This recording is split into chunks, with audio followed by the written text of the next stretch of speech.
મારું નામ અર્જુન કુમાવત, રામનગર સોસાયટીમાં રહીએ છીએ। અહીં આગળ રામનગર સોસાયટીના નાકા ઉપર ગંદુ પાણી આવે છે બજારનું। હવે એનો નિકાલ કરવા સત્વરે અમારી વિનંતી છે। છોકરાઓ સ્કૂલે જવામાં પણ તકલીફ થાય છે અને કચરાનો પણ બહુ ઢગલો છે, એનો બી કંઈ નિકાલ થતો નથી ને પાણીનો બી કંઈ નિકાલ થતો નથી। અમે આ બધી સફાઈ કરાવવા માગીએ છીએ, એનો નિકાલ કરી આપો। લાલી બાનુ પંચાયતમાં જઈએ છીએ તો અરજી આલી તો કોઈ સાંભળતું નથી। ગાંધીખાનું કેટલું છે, અહીં કોઈ જોતું નથી। અરજી આલે તો કોઈ સાંભળતું જ નથી। નેકો એ ઉભરાય છે ને કીડા આલી છે અધર ઉપર તરી રીતે એનથી નેકરાનું આગળ નેકરાતું જ નથી, કોઈ સાંભળતું જ નથી આગળ।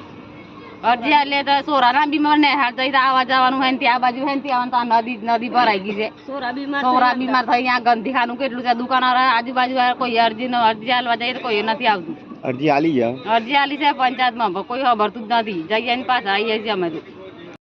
મારું નામ સોહનલાલ, રામનગર સોસાયટીમાં રહીએ છીએ અને અમારે સોસાયટીના મેન નાકા ઉપર ગંદા પાણીની સમસ્યા બહુ સમયથી છે અને અમે પંચાયતમાં વારંવાર રજૂઆત કરતા છતાં અમને વાયદા બતાવે છે પણ કામનો નિકાલ આવતો નથી અને આ સત્વરે નિકાલ થાય એ રીતે પ્રશાસનને તથા આગળ સાહેબોને વિનંતી કે અમને જલ્દી નિકાલ કરી એટલે નિશાળમાં જતા છોકરાઓ દફતર લઈને અહીં પડી જાય છે ગંદા પાણીમાં અને એકદમ બિલકુલ ગંદામાં ગંદુ પાણી આવે છે। અહીંયાથી રસ્તો જવા માટે બિલકુલ નિકાલ જ નથી।